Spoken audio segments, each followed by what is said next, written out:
I saw Sundar Pichai, Google CEO, said that he likes the thing you mentioned, not the Yoga Nidra, but the NSDR, Yeah. non-sleep deep rest podcast over meditation. I don't know if you saw that. Yeah, I saw that. Yeah. Yeah. Yeah. Why? What do you think that is? What do you think the difference is? Yeah, so non-sleep deep rest, NSDR, is an acronym that I coined because it encompasses a lot of practices that are not meditation per se, but that bring the brain and body into a state of relaxation and focus. So hypnosis is one variant of NSDR. There are other variants of NSDR. You can just look these up and you'll find them.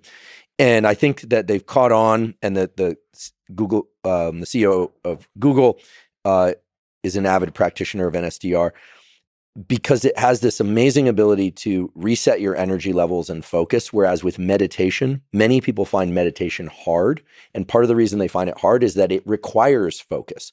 NSDR is a state which is very calm and relaxing. You don't have to work too hard. You're just listening to a script. Whereas most forms of meditation, not all, but most forms of meditation involve cranking up the activity in your prefrontal cortex and trying to see your thoughts as opposed to thinking your thoughts, or focus on your breath, but then third personing yourself in some respect. And that's work. And so many people who meditate quite intensely feel more exhausted. Now, that doesn't mean that meditation doesn't have any utility, but it's distinctly different than NSDR. And I think that people are working, certainly the CEO of Google, I have to imagine, is working very hard and using his forebrain. If he's going to have 20 or 30 minutes to take a break, he should, and I think this is what he's doing, he should go out for a jog and not listen to anything and just kind of let his mind wander, or sit there in a chair and just zone out, or do NSDR. The problem is people are not that good at shifting states. We are all actually pretty good at, even people with severe ADHD, we did an episode about this, can become hyper-focused on things that they actually enjoy. Because and most of the drugs designed to treat ADHD are drugs that increase the levels of dopamine. So when you like something, there's dopamine release and you can focus. It's when you don't like something that's hard to focus. Shifting states is hard. I'm sure you've experienced this if you've ever been in deep research or podcasting, and then all of a sudden you go for a run. You probably spend the first third of that run thinking.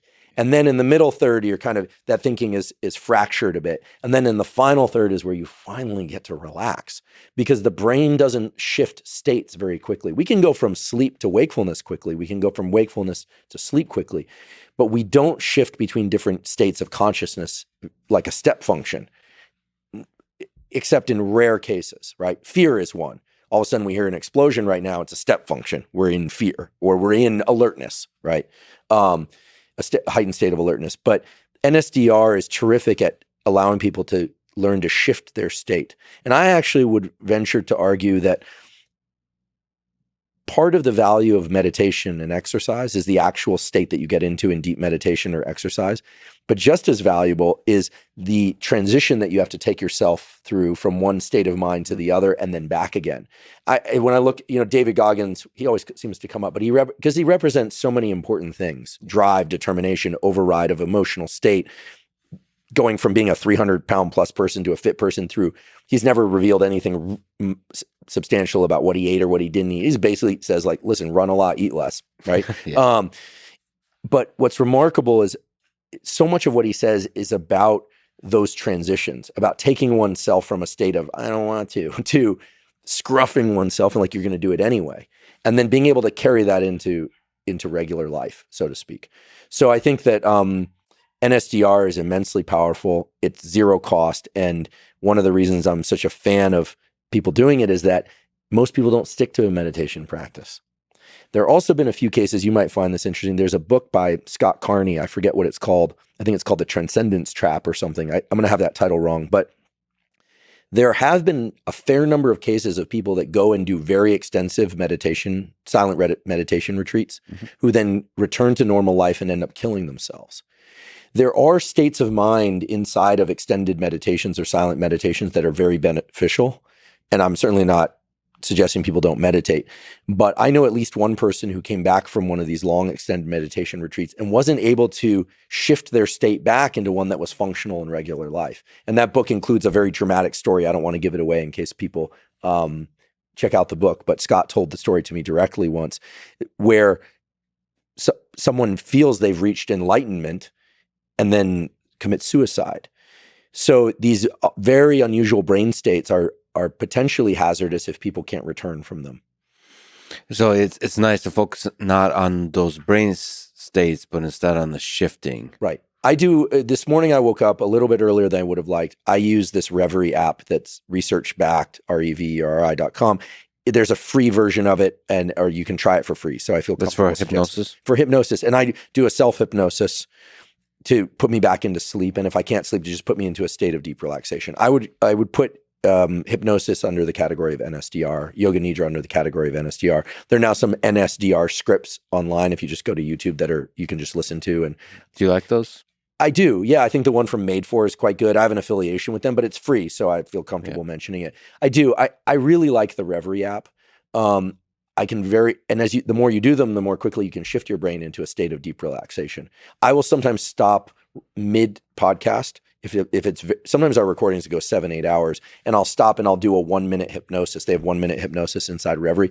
You're only going to find that 1-minute hypnosis is effective if you are routinely doing 10 and 15-minute hypnosis in addition to that. Meaning I do it every other day or so, a 10 or 15 minute. So is there a YouTube 1-minute hypnosis, or is this for the There are, but inside of Reverie as well. You can find them online. A really good pull it up, Sergey, please. Yeah, so Reverie's good. And then Michael Sealey, Sealey, he has some long hypnosis scripts. But again, these are all free. And there's a lot of good research now on the neural networks, and it shifts your so-called default mode network.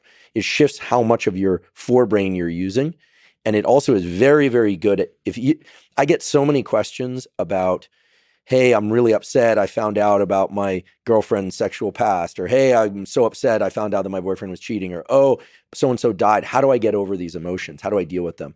And hypnosis has shown to be very useful for people to learn to bring themselves into a state of deep relaxation, to literally project in their mind's eye these very intense things that they don't like.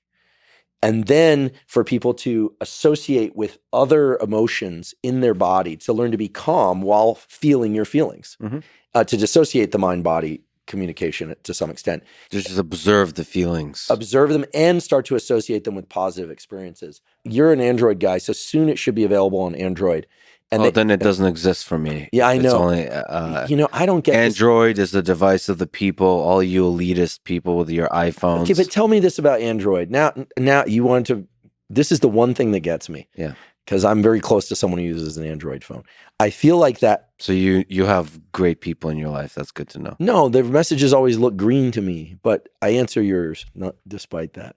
But I feel like the Android phones are very trigger happy. Like anything I touch does something, whereas the Apple phone is kind of built for like a macaque monkey to be able to operate, which is great for me because I'm more of a macaque monkey and you're a more sophisticated ape. Oh, I see. I think you have to be. They're more sensitive. You have to have. I've got fat fingers. I've got clumsy fingers. And the Android is too. Well, maybe you need to soften your touch. What I would do is go into the sort by most popular, because there's some older ones that I really like, and it generally scales with that. So I'll do this one, the hypnosis for clearing subconscious negativity. That's an hour-long one. The sleep and anxiety one, 40 minutes. But those you listen to as you fall asleep. As you fall asleep. Oh, we're going to do this now? Yeah, let's listen to it. And I have created this hypnosis recording for you to help you. And this is the voice. How often does the voice pop up? And at the same time, you don't watch it. You just listen to it. Your anxiety. Now, one of the most important things to remember at the outset of any self-hypnosis experience is to know and understand so that hypnosis. People really should know that stage hypnosis is about the hypnotist getting you to do things you wouldn't normally do. Mm-hmm. Self-hypnosis, which is what we're talking about here, Reverie in this, is about you getting your brain into the state that you want. And again, there's a ton of neuroimaging data and work on trauma and pain relief, and our labs are working on this with David Spiegel's lab. I really encourage people to explore NSDR, and if this feels a little too wacky and out there, then I would just put in NSDR into YouTube, and there's some good NSDR scripts. Yes, that's, by the way, Sundar is a fan of your podcast. No, it's okay. We don't need to play. Yeah, so I don't know him, and but Yeah, a lot of media outlets picked up on his love of NSDR.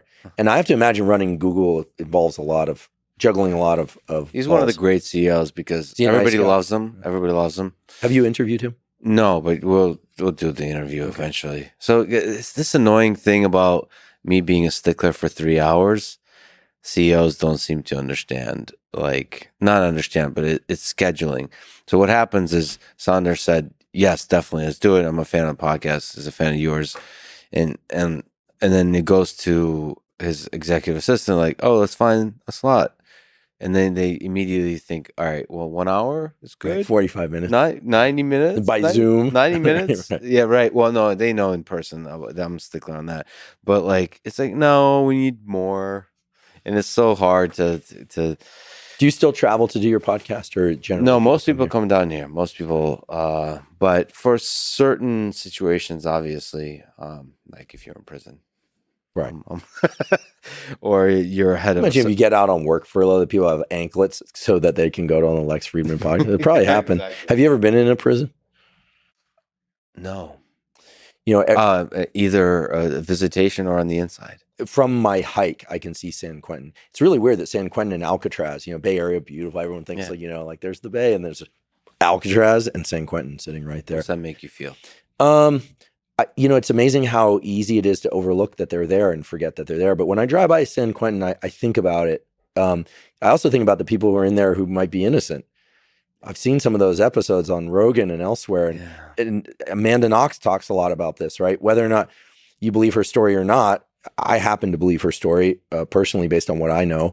You know, I'm sure there are people who disagree with me. I think to myself, what it must be like to be in a cell and know in your heart's heart you didn't do it. You know, I mean, I can't think of many things worse. I can't think of many things worse.